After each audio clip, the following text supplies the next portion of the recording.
Female's body language shows her intrigue and her belief that she needs to deal with you. It does.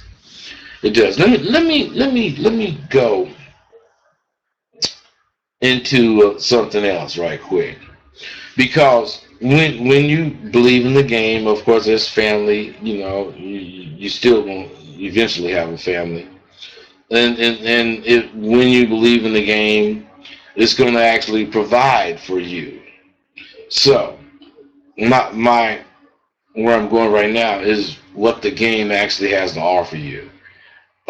Whether you know it or not, the more you spend in this chase of the game, you may be in here for 10, 15, 20 years, whatever it is, the more, you spend in it, the more you will find you depend on it. And when you start needing it to help you, and you haven't been really true to it, you're not going to be able to get helped.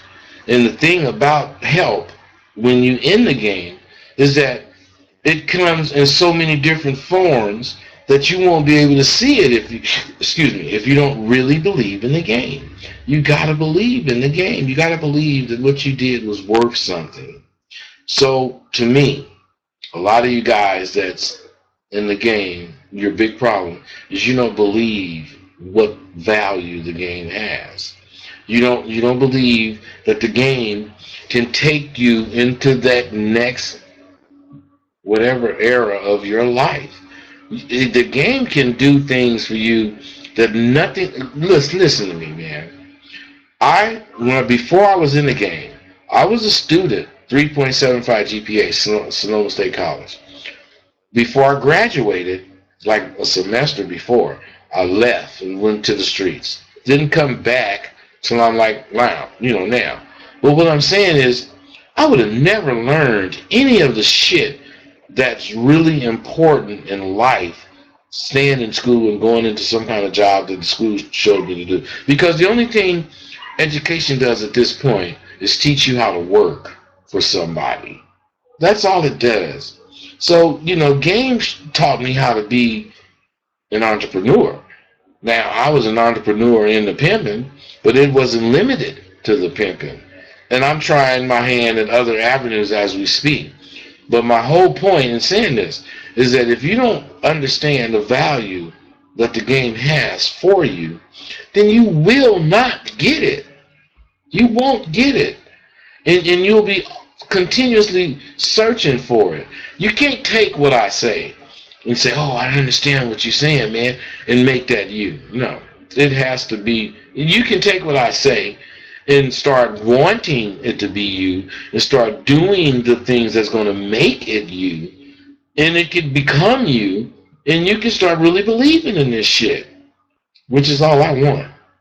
I want all of you to believe in the game enough to not have to sit up and ask me these questions about how come the bitches are so fake, because the bitches are only fake because they're dealing with fake motherfucking pimps. So if the pimps get fake, so can the bitches. That's how I feel. Bud, what is the title of your book? Can we get a link to your work? Night Fox. All you got to do is go to Rosebud with 2Ds, bitterdose.net, and you will see all my shit.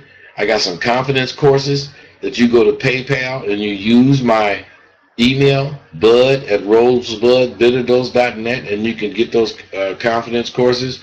$95 for both of them, and you have access to me once you get them.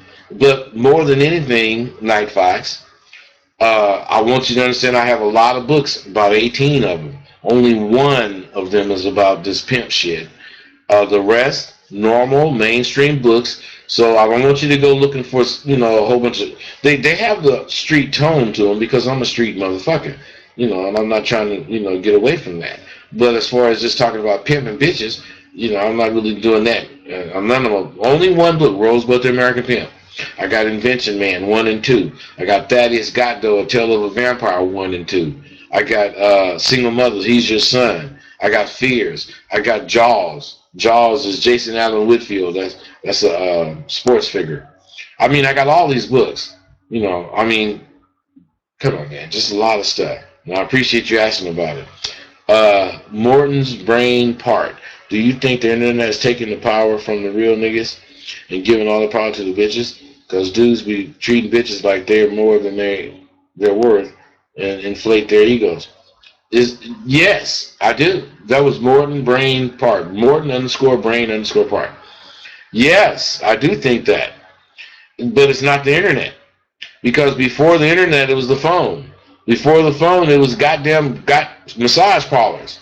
There's going to always be some motherfucker that give bitches or pump bitches some kind of way to deny a nigga his authority in the pimping.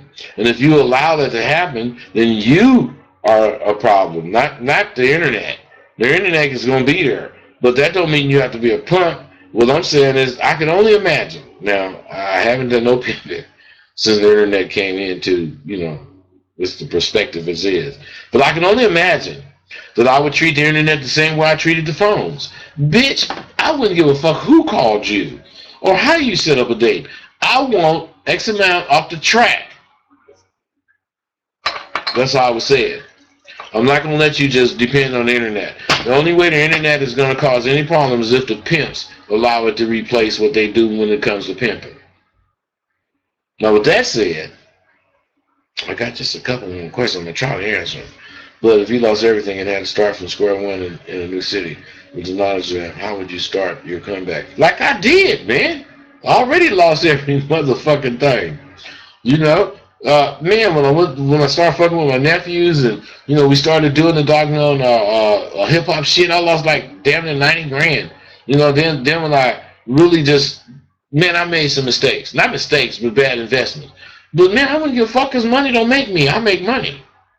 I don't give a fuck, man. I did lose the shit. Don't make me no loser. I lost money, man. I didn't lose me. I quit pimping. I didn't quit being a motherfucker. Unless I had to make myself understand that.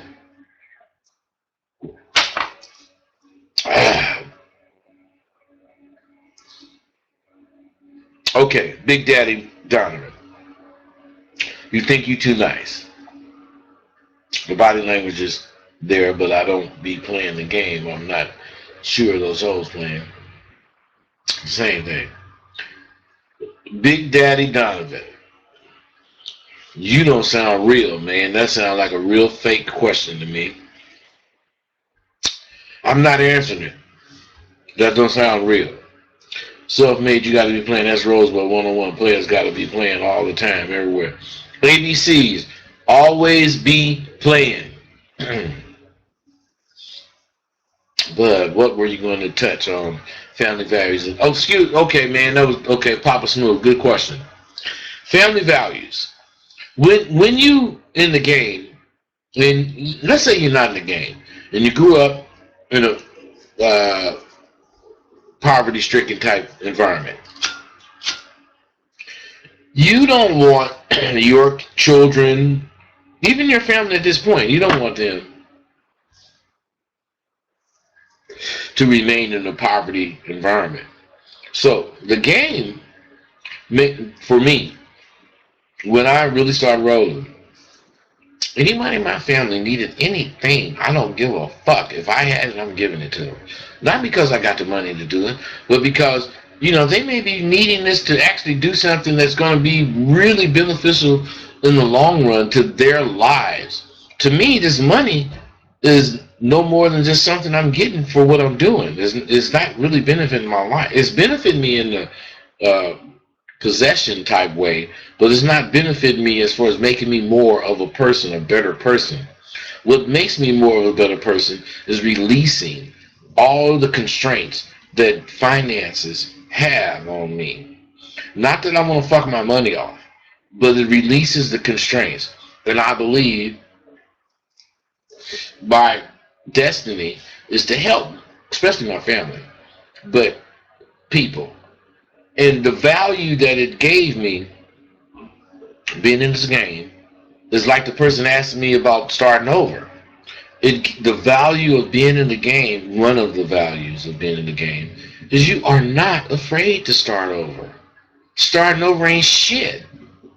But to a square, starting over is like, oh God, oh man, starting over ain't shit. To a motherfucker in the game, it does not matter. Because where you left off is where your game at. Starting over, you start at the bottom. But you're going to miss a lot of steps getting back to where you was because you know how to do it. And once you get there, you're going to go further. Why? Because you were able to come back. That's big in the game. Javelin, one of your posts on Facebook. Okay, Javelin. Why a hoe wants a man that's never satisfied is because satisfaction brings or derives, or however you want to say it, complacency. Complacency kills strive or striving or reaching. So a hoe will always be chasing something. She just want to be chasing something. If it's a car, if it's a house, if it's this, if it's that, she want to be chasing it. Because that bitch want to have something to work for besides paying her man. She want to know her man is striving for these things. So when you get satisfied, you stop striving. Therefore, you stop encouraging your hoe to be down and dirty every day. Because, you know, just getting money is going to wear out after a while. You know what I mean? All right, look, this is 9 minutes over, but this was a cool goddamn stream to me. I didn't have as many as I would like to have, but I had 45, 50 motherfuckers on here, and it was cool. So, 2 weeks from now, you will, you know, get another one dose of this here. But in the interim, I'm going to be posting shit. You know, I want you guys to say, not that Rosebud, you're the greatest fucking whatever. I'm not looking for that kind of shit. But I do want to hear what the fuck you got from kicking it with me. I'm not looking for you to kiss my ass, man. Understand this, man. I don't want you to say you're the greatest, everything you said was correct and whatever. I'm not looking for that. I'm looking to understand that I am making a difference. And the only way I can make a difference is people realize shit through what I'm saying. And the only way I can know that is if you tell me what you realized. So, I do want to promote myself. So I do want you to post comments on Facebook, if that's the case. Negative comments, whatever kind of comments. But I want to do that more than anything because I really want to know that I'm reaching you. I just want to know what you got. And with that said, I'm out.